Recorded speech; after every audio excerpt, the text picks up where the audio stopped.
말씀을 통해 인생을 배우는 수업. 안녕하십니까, 4주차 인사드립니다. 오늘은 기도로 태어나 민족을 위해 기도한 자 누구겠습니까? 바로 사무엘입니다. 사무엘을 알기 위해서는 먼저 그의 엄마 한나에 대해서 살펴보아야 합니다. 한나는 이름의 뜻이 은혜로운이라는 참 예쁜 이름을 가졌어요. 한나의 가정의 배경은 이렇습니다. 사무엘상 1장 2장에 짧게 한나에 대한 기록이 있는데, 이 한나의 집안과 성장 과정에 대해서는 전혀 알 수 없고 결혼 이후에 일어난 일만 엿볼 수 있습니다. 남편 엘가나는 이 레위인이며 고앗 자손으로서 제사 직무를 행하는 지파들 중에서 가장 명예로운 가문에 속해 있습니다. 엘가나에게는 후처 브닌나가 있었고 또 그녀에게는 자녀가 있습니다. 그런데 한나는 잉태하지 못했고 하나님 앞에 간절하게 매달려 기도하게 되죠. 그렇게 기도했을 때 하나님께서 응답하셔서 사무엘을 주셨고요. 서원한 대로 하나님께 사무엘을 바칩니다. 이후에 하나님이 한나를 돌아보심으로 사무엘 대신에 세 아들과 두 딸을 더 낳을 수 있게 해주십니다. 이 한나의 삶을 좀 돌아볼 때에 한나의 가문이 번창하는 그 이유, 사무엘을 통해서 한나의 가문이 빛나게 되는 이유, 열쇠, 그게 무엇인지를 한번 보길 원합니다. 사무엘상 1장 1절에 보면 에브라임 산지 라마다임 소빔에 에브라임 사람 엘가나라 하는 사람이 있었으니, 사무엘상에는 엘로 시작되는 제사장이 두 명 등장하죠. 바로 엘리와 엘가나입니다. 이 두 가문이 굉장히 대조되어 나타나는데요. 사무엘상 전체를 보면 엘가나의 가문은 승승장구합니다. 사무엘 때문이죠. 그러나 엘리의 가문은 망합니다. 두 가문의 차이가 뭔가? 바로 기도하는 의미가 있는가 없는가의 차이입니다. 엘가나의 집을 먼저 살펴보면요, 그 집에 대단히 특별한 게 있는 건 아닌데 기도하는 엄마 한나가 있습니다. 이 한나의 아들 사무엘이 장성하여 이스라엘의 영적 부흥을 주도하고 또 백성들을 바른 길로 인도하는 탁월한 리더십이 되죠. 반면에 엘리의 가문을 살펴보면 엘리의 아들 비느하스의 아내이자 엘리의 며느리 되는 여인이 한나와 대조적으로 이렇게 등장합니다. 이 여인은 이름도 거론되지 않아요. 성경에서 아무개 혹은 누구의 며느리 이렇게 지나갈 때는 별로 주목할 만한 가치가 있는 인물은 아닌 거죠. 이 사람이 어떤 인물인지 알 수 있는 유일한 사건이 있습니다. 이 며느리가 임신을 했고요. 해산 때가 가까워왔는데 블레셋이 이스라엘을 쳐들어옵니다. 그때 이스라엘이 맞서 싸우는데 계속 밀리고 또 사람들이 많이 죽어나가고 그러니까 이 전세를 뒤집어 엎어볼 요랑으로 법궤를 들고 나갑니다. 그 법궤를 들고 나가는데 앞장을 섰던 제사장이 바로 이 엘리의 아들 홈니와 비느하스였어요. 근데 이 전장에서 홈니와 비느하스는 법궤를 빼앗기면서 죽습니다. 며느리는 하루아침에 남편이 죽었죠. 거기에다가 이 자식들이 죽었다는 소식을 전해들은 엘리 제사장이 앉아있던 의자에서 일어나다가 넘어져서 목이 부러져 죽어요. 한날에 그냥 남편과 시아버지를 다 잃어버린 이 며느리가 갑자기 그 소식을 듣고는 진통이 심해져 가지고 아기를 낳는데 죽어가면서 한 말이 뭐냐니까 영광이 이스라엘에서 떠났다 하면서 아이 이름을 이가봇이라 이렇게 지었습니다. 사무엘상 4장 21절 기록인데요. 그 엘리의 며느리가 여호와께서 이스라엘에서 떠났다라고 말했기 때문에 진짜로 여호와께서 이스라엘에서 떠났습니까? 아닙니다. 영광은 엘리 집에서 떠났을 뿐이지 이스라엘에는 여전히 여호와의 영광이 머물러 있는 겁니다. 이방인이나 불신자, 악한 자들이 하나님에 대해서 함부로 말할 때가 있죠.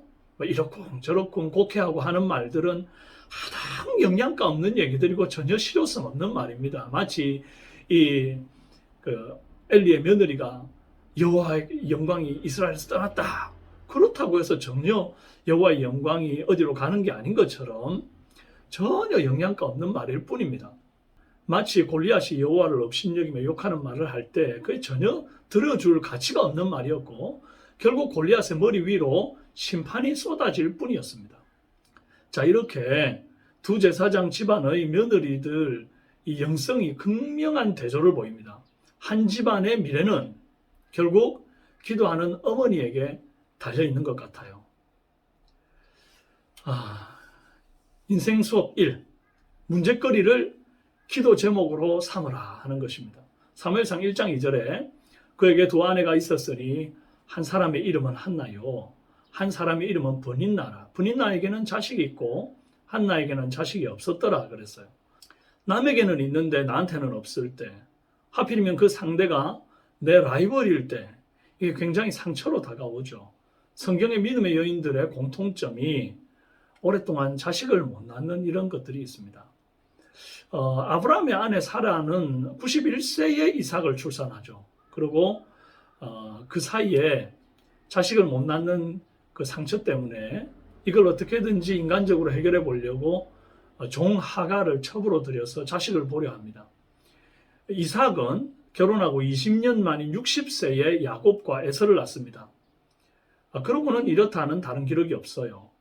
기도를 남편 이삭이 했습니다. 리브가가 기도했다는 말은 없습니다. 창세기 25장 21절에 이삭이 그의 아내가 임신하지 못하므로 그를 위하여 여호와께 간구하며 여호와께서 그의 간구를 들으셨으므로 그의 아내 리브가가 임신하였더니, 이삭의 아들 야곱도 그의 사랑하는 아내 라헬이 아들을 낳지 못했습니다. 이 라헬도 너무 아들을 낳지 못하는 그것 때문에 마음이 상해서 야곱을 향해서 내게 자식을 낳게 하라. 그렇지 않으면 내가 죽겠노라. 막 생떼를 쓰고 막 그래요. 창세기 31장 1절의 기록인데요. 하나님은 라헬을 생각하셔서 태를 열어주셨고 요셉을 낳기는 합니다. 그런데 라헬이 기도해서 하나님이 라헬을 생각하고 태를 열어준 건 아니었습니다. 룻도 모압 땅에서 기럧과 결혼했죠. 하지만 자식 없이 시아버지와 남편이 죽고 홀로 남겨진 채 시어머니를 따라 이스라엘 땅으로 왔습니다.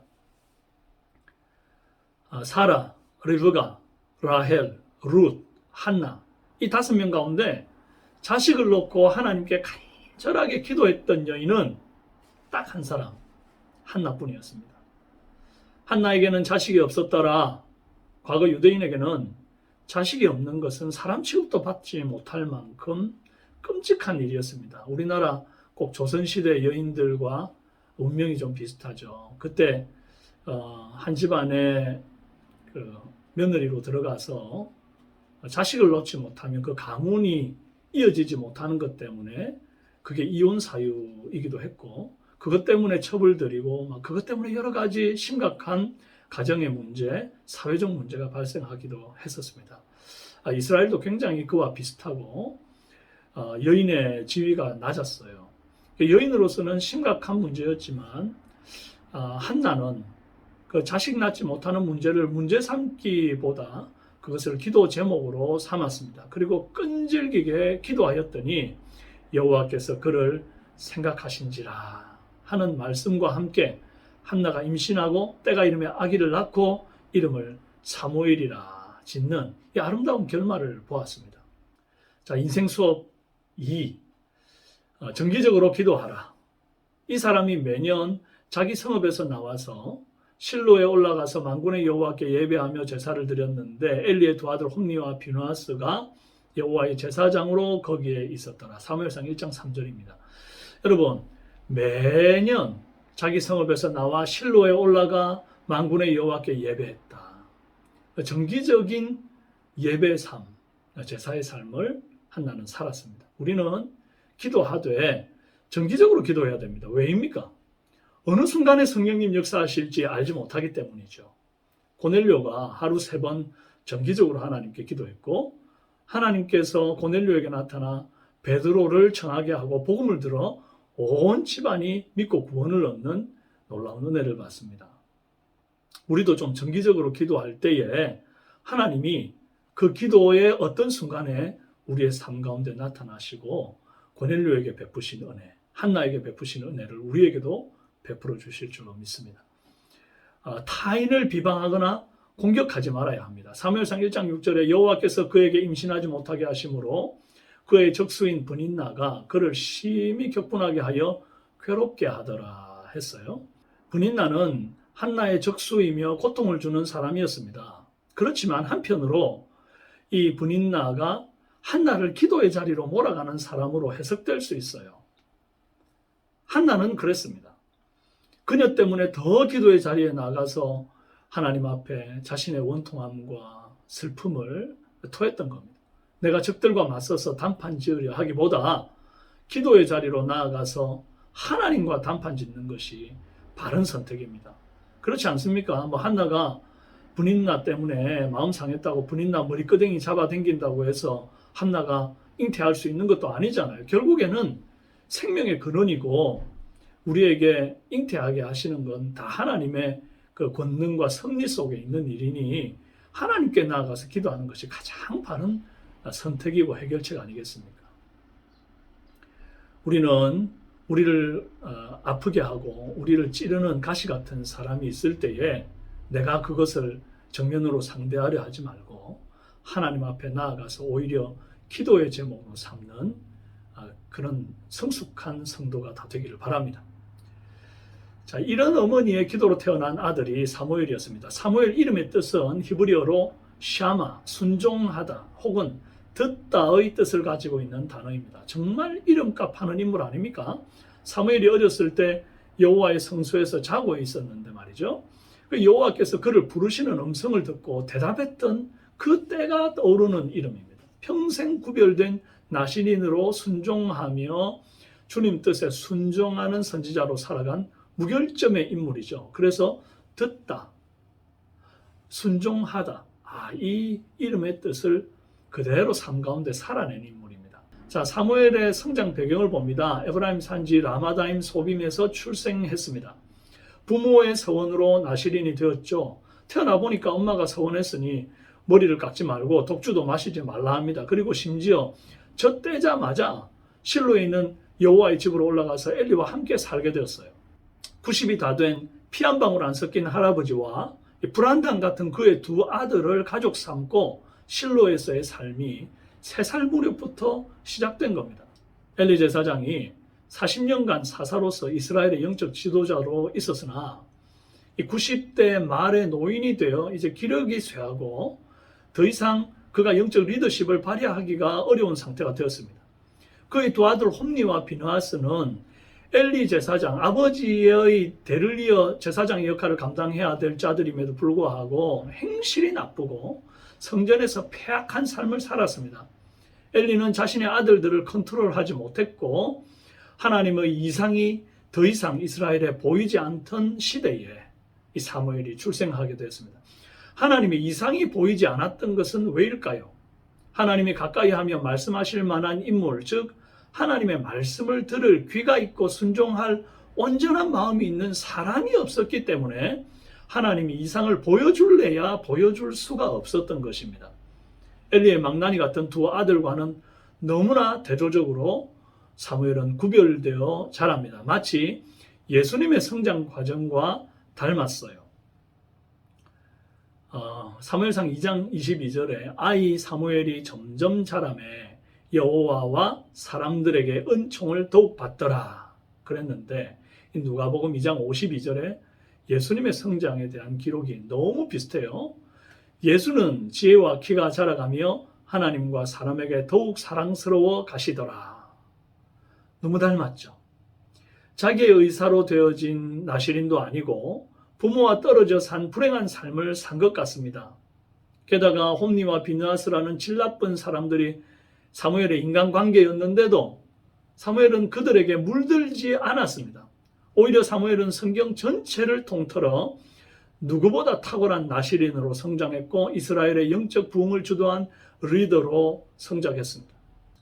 인생 수업이 성장 환경을 탓하며 삐뚤어지는 것이 당연하다 여기는 사람만큼 어리석은 사람은 없습니다. 실제로 크면서 좀 삐뚤어지고 자신의 어떤 불행을 누군가의 탓으로 돌리려고 하는 사람들을 많이 봅니다. 부모가 일한다고 내게 관심을 못 가져줬다. 사정이 여의치 않아서 어릴 때부터 할머니 손에 맡겨져서 컸다. 주위에 본받을 만한 친구가 없고 껄렁한 녀석들 뿐이었다. 누구에게 고민을 털어놓을 만한 대상이 없었다 등등 내 불행의 화살을 다른 데로 돌릴 곳은 사실 많이 있습니다. 그러나 모든 탁월한 리더십의 성장 배경에는 평범한 사람들보다 더 혹독한 고난이 있고 그 고난을 뛰어넘으며 더 내재적으로 단단해지고 생각과 배려가 깊어지고 또 주위를 아우르는 폭이 넓어지고 꿈과 이상이 높아지는 것입니다. 요셉이 그랬고 모세가 그랬고 사무엘이 그랬고 다윗이 그랬습니다. 그러므로 지금 내 삶의 어려운 환경과 어두운 배경을 원망하고 탓하기보다는 그것들을 오히려 나를 더욱 성장시키는 밑거름 혹은 원동력으로 삼는 성숙한 그리스도인 되기를 바랍니다. 여러분, 위기 속에 인물 난다는 말이 있죠. 엘리가 사사로 있을 때 이스라엘은 블레셋과의 전쟁에서 군사 4,000명이 목숨을 잃었습니다.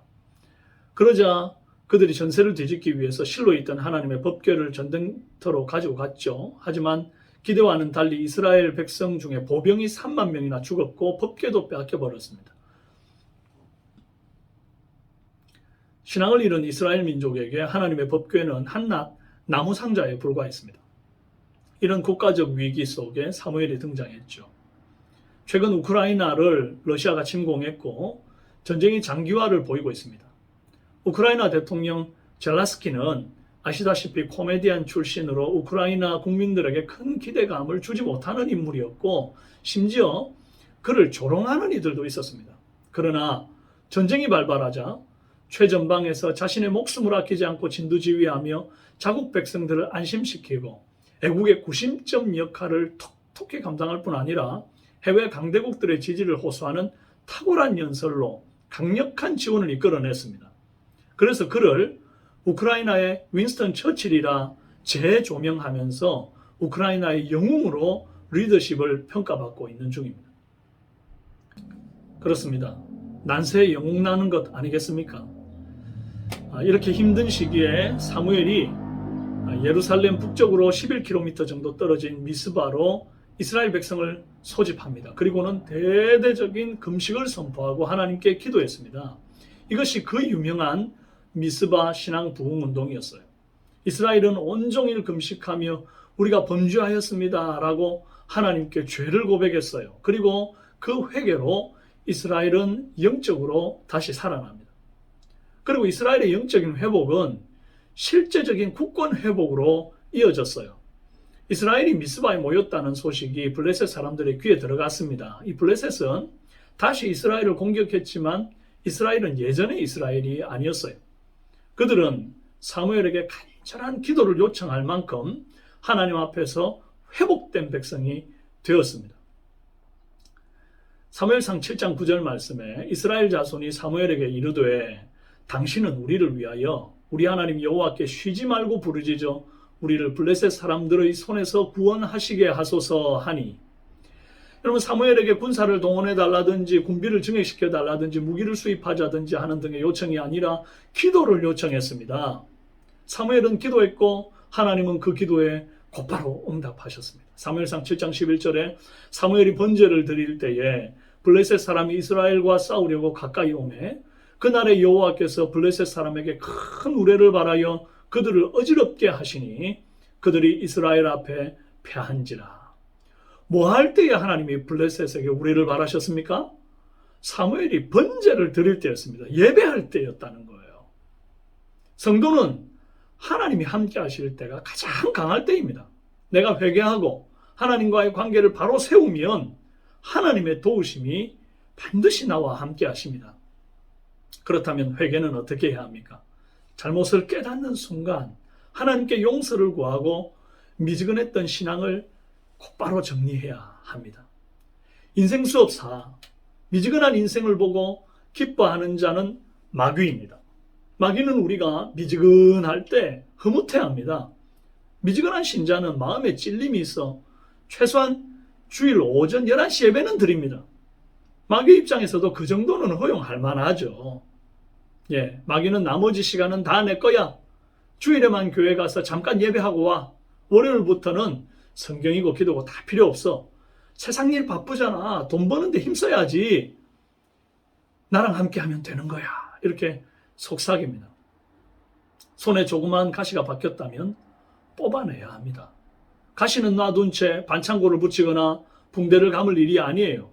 하나님과 나 사이에 조금이라도 걸끄럽게 하는 가시가 박혀 있다면 바로 빼내시길 바랍니다.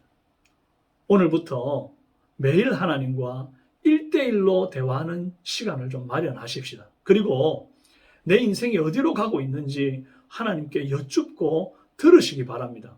하나님과의 관계를 회복하여 남은 인생을 새로 시작하는 저와 여러분 되시기를 바랍니다. 자, 이번에는 사무엘이 얼마나 순종을 탁월하게 하는지를 좀 살펴보길 원합니다. 하나님이 원래 이스라엘의 왕 아니십니까? 그런데 어느 날 이스라엘 백성들이 사무엘을 찾아오더니 우리도 사람 왕을 좀 세워달라. 그리 말합니다. 세상에는 다 왕들이 있는데 왜 우리만 인간 왕이 없냐? 우리는 왜 자꾸 사사의 통치를 받느냐? 우리에게도 왕을 세워달라. 그래야 더 나라가 굳건하겠다. 뭐 이런 식으로 이제 얘기하는 거죠. 여러분, 여기 참 위험 요소가 있다는 걸 알아야 됩니다. 세상에서는 이렇게 하는데 왜 교회는 이렇게 하지 않느냐? 직장에서는 이렇게 하는데 교회도 이렇게 해야 되지 않느냐? 이런 말씀들을 하시는 분들이 종종 있는데, 여러분, 세상의 것을 가지고 교회에 들어오는 것이 아니라 교회가 세상을 변화시키는 주체가 되어야 합니다. 그렇지 않으면 결국 세상에 의해 교회가 지배당하게 되면 교회는 더 이상 하나님의 몸된 교회의 역할을 감당할 수가 없고 오히려 세속화되어져 버리고 마는 것입니다. 하나님은 세상에서도 왕을 다 세워서 쓰는데 우리에게도 왕 달라고 말하는 그 말을 굉장히 악하다 여기셨습니다. 사무엘상 8장 7절 말씀에 뭐라 그랬냐니까 여호와께서 사무엘에게 이르시되 백성이 내게 한 말을 다 들으라. 이는 그들이 너를 버림이 아니요 나를 버려 자기들의 왕이 되지 못하게 함이니라. 다른 왕 세워달라. 그 말은 곧 하나님을, 왕 되신 하나님을 버리겠다는 말과 같다는 거예요. 예, 그래서 하나님께서 허락하십니다. 근데 왜 허락합니까? 그건 좋아서 허락하는 게 아니라, 그래, 너희들이 그렇게 원한다면 한번 스스로 그게 얼마나 잘못된 길인지를 경험해 보거라. 마치 어린아이가 자꾸 아이스크림을 먹으려고 할 때 말이죠. 아, 그거 자꾸 먹으면 배 아파, 배 아파. 그러면서 안 주면 더 먹고 싶어 하고 더 원하지 않습니까? 그럴 때는 오히려 한번 막 질리도록 한번 줘보는 거죠. 또 그렇게 먹고 난 다음에 배가 아파가지고 한번 힘든 경험을 해보고 나면 그 다음에는 이제 그 말의 의미를 깨닫게 되고 부모님의 말에 순종하는 사람으로 그때야 바뀌게 되는 것 아닙니까? 그래서 하나님께서 사무엘에게 그래, 백성들이 원하는 것대로 왕 한번 세워줘봐라. 그게 얼마나 그들을 힘들게 할지 스스로 경험해봐야 안다. 그리 말씀하시는 것이죠. 사무엘은 정말 원치 않았지만 하나님이 허락하셨기 때문에 어쩔 수 없이 왕 세우는 일을 합니다. 사무엘처럼 자기 마음에 내키지 않아도 하나님이 원하시는 것이라면 하는 사람이 순종하는 사람인 것입니다. 신앙생활을 어느 정도 하다 보면 내 마음과 하나님의 마음이 일치할 때가 있습니다. 그러면 순종하기가 얼마나 쉽겠습니까? 하지만 살다 보면 내 마음과 하나님 마음이 일치하지 않을 때도 있습니다. 그럴 때 내 자신의 감정과 상관없이 하나님의 말씀에 순종함이 옳습니다. 하나님이 원하시는 방향에 나를 맞추어 순종하는 훈련이 성도에게는 꼭 필요한 것입니다. 이제 기도를 쉬지 않는 사무엘을 좀 살펴보겠습니다. 사무엘상 12장 23절 말씀. 나는 너희를 위하여 기도하기를 쉬는 죄를 여호와 앞에 결단코 범하지 아니하고 선하고 의로운 길을 너희에게 가르칠 것인즉. 이 말은 왕은 세웠지만 왕으로서 충분하지 않으니 자신이 이스라엘을 위해 기도하여 하나님의 도우심을 구하겠다 그 말입니다. 중국의 15억 인구, 인도의 10억에 달하는 힌두교도들, 전 세계 15억의 무슬림들이 우리의 기도를 기다리고 있습니다. 현재 우리나라에는 1000만 명의 불교 신자, 500만 명의 천주교 신자, 신천지를 비롯한 200만 명의 이단이 있습니다. 여러분, 기도하기를 쉬는 것은 죄입니다. 그런지 몰랐는데 사무엘이 알려줬습니다. 기도하기를 쉬는 것은 죄라고. 상당히 이기적인 죄입니다. 가족을 위해 기도하는 것으로 양심의 가책을 덜 수 있습니까? 사실 가족은요, 나의 분신과도 같은 사람들이기 때문에 가족을 위한 기도는 결국 나를 위한 기도와 다름이 없습니다. 결국 그것만 한다는 것은 굉장히 이기적인 사람이라는 것입니다. 하나님은 온 백성을 위하여 독생자를 보내셨습니다. 예수님도 온 인류를 위하여 죽으셨습니다. 그런데 나는 내 취직, 결혼, 직장만, 자녀 양육에만 몰두하다가 생을 바치렵니까? 하나님은 우리가 이 땅에 사는 동안 열방을 위해 기도하기를 원하고 계십니다. 기도는 특별한 재능이나 스펙이 없어도 할 수 있는 것 아닙니까? 돈 드는 것도 아니지 않습니까? 그러나 돈 들여서 하는 그 어떤 일보다 더욱더 의미 있고 능력 있는 일을 기도를 통하여 해낼 것입니다. 순종을 위해 목숨을 거는 사무엘에 대해서 좀 살펴보죠. 이스라엘 초대왕 사울은 처음에는 겸손했으나 시간이 가면서 점점 위에 계신 하나님이 안중에도 없는 교만한 왕이 됐습니다. 사울의 불순종이 거듭되자 하나님은 사울 대신 다윗을 왕 세우기로 작정하셨습니다. 사무엘상 16장 1절 말씀. 여호와께서 사무엘에게 이르시되 내가 이미 사울을 버려 이스라엘 왕이 되지 못하게 하였거늘 네가 그를 위하여 언제까지 슬퍼하겠느냐? 너는 뿔에 기름을 채워가지고 가라. 내가 너를 베들레헴 사람 이새에게로 보내리니 이는 내가 그의 아들 중에서 한 왕을 보았느니라 하시는지라. 아직 사울이 두 눈씩 붉게 뜨고 살아서 왕위에 있는데 하나님은 새로운 이스라엘 왕을 세우겠으니 뿔에 기름을 채워 가라 하시는 거예요. 사울의 입장에서 보면 사무엘은 반역자입니다. 역모의 주동자입니다. 사무엘은 사울이 알까봐 두려웠습니다. 2절에 사무엘이 이르되 내가 어찌 갈 수 있으리까? 사울이 들으면 나를 죽이리이다.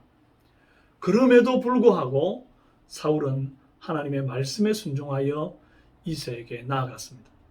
사무엘은 결국 다윗에게 기름을 부어 그를 이스라엘의 새 왕으로 세웠습니다. 이 모두는 하나님의 경륜 안에서 이루어졌지만 사무엘의 온전한 순종을 통해 완성되었습니다. 마지막으로 인생훈련 5. 하나님을 두려워하지 않는 용기는 만용이고 하나님을 두려워하는 자의 순종은 참된 용기입니다. 말씀에 순종한 사무엘은 하나님이 보호하셨습니다. 사무엘이 염려한 일, 즉 사울이 알게 되어 사무엘을 역모죄로 죽이는 일 따위는 일어나지 않았습니다. 하나님을 위해 용기를 내는 사람을 하나님은 반드시 보호하십니다. 하나님을 위해 용기 내는 교사, 하나님을 위해 용기 내는 사업가, 하나님을 위해 용기 내는 연예인, 하나님을 위해 용기 내는 스포츠 선수들과 예술가들, 그들의 앞길을 하나님이 지키십니다. 그리고 하나님의 말씀에 순종하는 사람들을 통해서 역사는 새로 쓰이는 것입니다. 사람들 앞에서 용기 내어서 하나님을 드러내고 나의 신앙을 당당하게 고백하는 이런 모습들, 여러분 이런 용기와 순종의 모습이 저와 여러분의 모습이 되기를 원하고 한 주간 또 멋지게 살아내고 다음 주에 뵙겠습니다. 평안하십시오.